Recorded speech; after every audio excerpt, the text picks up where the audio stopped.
असं कधी होतं का आपल्यासोबत की रात्रभर जागून खूप मेहनत करून अभ्यास केला, पण परीक्षेत मार्क बघून वाटतं, अरे ही सगळी मेहनत गेली कुठे? हे खूपच निराशाजनक असतं, नाही का? पण यशाची गुरुकिल्ली जास्त मेहनत नाहीये, तर ती आहे स्मार्ट मेहनत. आज आपण अशाच काही वैज्ञानिक पद्धती पाहणार आहोत, ज्या आपला अभ्यास करण्याचा दृष्टिकोनच बदलून टाकतील. आपल्याला सगळ्यांनाच वाटतं की जेवढे जास्त तास अभ्यास करू तेवढे चांगले मार्क मिळतील. पण खरं तर तसं नाहीये. आपल्या मेंदूची एक क्षमता असते. उत्तर अगदी सोपं आहे. किती वेळा अभ्यास केला यापेक्षा कसा अभ्यास केला हे जास्त महत्त्वाचं आहे. निकाल तुमच्या पद्धतीवर अवलंबून असतो, तुम्ही लावलेल्या तासांवर नाही. आता इथे बघा, 2 विद्यार्थी आहेत.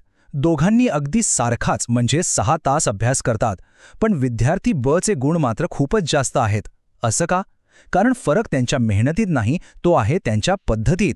चला तर मग पाहूया की हा विद्यार्थी ब असं नेमकं काय वेगळं करतोय.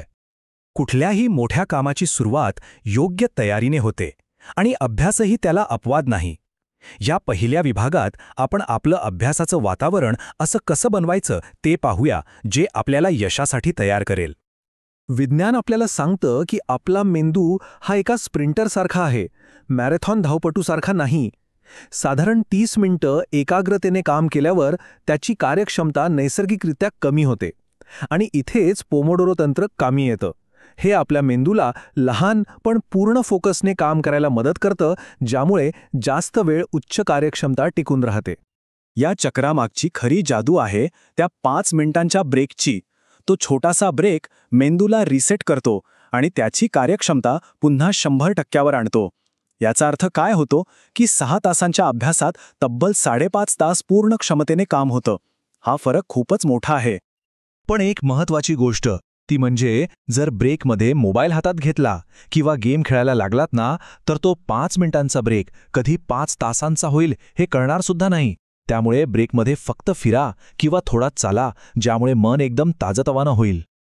आपण कुठे बसून अभ्यास करतो याचा आपल्या एकाग्रतेवर खूप मोठा परिणाम होतो. आपलं मन आपल्या आजूबाजूच्या वातावरणातून सतत संकेत घेत असतं आणि हेच संकेत आपल्या सवयींना आकार देतात, अनेकदा आपल्या नकळतपणे. म्हणूनच अभ्यासासाठी एक खास जागा तयार करणं खूप गरजेचं आहे. जेव्हा त्या जागेचा वापर फक्त आणि फक्त अभ्यासासाठी होतो, तेव्हा आपला मेंदू त्या जागेला एकाग्रतेशी जोडतो. मग होतं काय की अभ्यासाच्या टेबलावर बसल्या बसल्या आपोआप अभ्यासाची प्रेरणा मिळते. या उलट बेडवर अभ्यास केला तर मेंदू गोंधळून जातो, कारण ती जागा तर आरामासाठी आहे, अभ्यासासाठी नाही.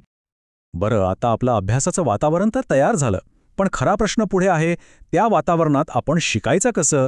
या विभागात आपण फक्त वाचण्यापलीकडे जाऊन माहिती खऱ्या अर्थाने कशी समजून घ्यायची याची तंत्र पाहणार आहोत.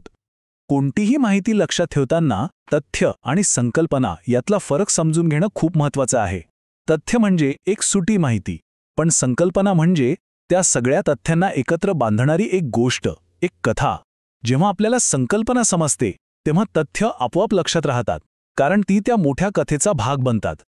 चला आपल्या मेंदूची एक छोटीशी परीक्षा घेऊया. मी काही अक्षरं सांगेन आणि ती त्याच क्रमाने आठवायचा प्रयत्न करायचा आहे. तयार? अक्षरं आहेत Y T R H A U S P D P A Y. किती आठवली? बहुतेक लोकांना 5 ते 9 पेक्षा जास्त अक्षरं आठवली नसतील. याचं कारण म्हणजे आपल्या शॉर्ट टर्म मेमरीची ही एक नैसर्गिक मर्यादा आहे. आता पुन्हा एकदा प्रयत्न करूया. HAPPY THURSDAY. आता नक्कीच सर्व अक्षरं बरोबर क्रमाने आठवली असतील, बरोबर? गंमत बघा, ही तीच 13 अक्षरं आहेत. फरक फक्त एवढाच आहे की आता त्यांना एक अर्थ आहे. Happy Thursday. आपला मेंदू अर्थपूर्ण माहिती खूप सहज लक्षात ठेवतो. तर मग कुठलीही संकल्पना कशी समजून घ्यायची, त्यासाठी फाइनमेन तंत्र वापरा. कोणतीही संकल्पना शिकल्यानंतर ती इतक्या सोप्या भाषेत समजावून सांगायची, जणू काही आपण 5 वर्षांच्या मुलाला शिकवत आहोत. जिथे जिथे आपण अडखळतो तिथेच समजून घ्यायचं की आपल्यालाच ती गोष्ट नीट समजलेली नाही. ठीक आहे, आता आपण अभ्यासाची तयारी कशी करायची आणि संकल्पना कशा समजून घ्यायच्या हे शिकलो. पण सगळ्यात मोठी डोकेदुखी पुढे आहे. परीक्षेच्या दिवसापर्यंत हे सगळं लक्षात कसं ठेवायचं? या अंतिम विभागात आपण याच समस्येवर उपाय शोधणार आहोत.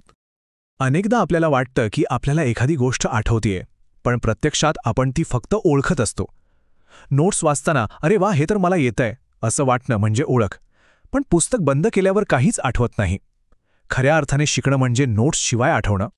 यावर एकच रामबाण उपाय आहे, तो म्हणजे ॲक्टिव्ह रिकॉल. हे एक सगळ्यात प्रभावी तंत्र आहे. यात माहिती पुन्हा पुन्हा वाचण्याऐवजी ती आपल्या मेंदूतून बाहेर काढण्याचा प्रयत्न करायचा. पुढच्या वेळी जेव्हा एखादा धडा वाचाल तेव्हा पुस्तक बंद करा आणि स्वतःला विचारा, मी आता काय शिकलो? आपला मेंदू आहे ना, तो नैसर्गिकरित्या माहिती विसरतो. याला विसरण्याचा वक्र म्हणतात. पण एक चांगली बातमी आहे. जर आपण नेहमी उजळणी केली तर या वक्राला हरवून माहिती कायमस्वरूपी लक्षात ठेवता येते. तर मग रिव्हिजन कशी करायची हे वेळापत्रक वापरून बघा. धडा शिकल्यावर दुसऱ्या दिवशी, नंतर 3 दिवसांनी, मग 10 दिवसांनी आणि शेवटी 1 महिन्यानंतर उजळणी करा. प्रत्येक उजळणीसोबत ती माहिती आपल्या मेंदूत अधिक घट्ट होत जाईल. आपण जी काही माहिती शिकलो आहोत ती कायमस्वरूपी लक्षात ठेवण्यासाठी पुरेशी झोप खूप खूप महत्त्वाची आहे. किमान 7 ते 8 तासांची शांत झोप आवश्यक आहे. कारण झोपेतच माहिती मेंदूच्या कायमस्वरूपी स्मृतीमध्ये साठवली जाते. काही क्लिष्ट माहिती लक्षात ठेवण्यासाठी मेमॉनिक्स म्हणजे शॉर्टकट वापरता येतात. जसं इंद्रधनुष्याच्या 7 रंग लक्षात ठेवण्यासाठी ताना पिहिनी पाजा किंवा इंग्रजीत विबज्युअर.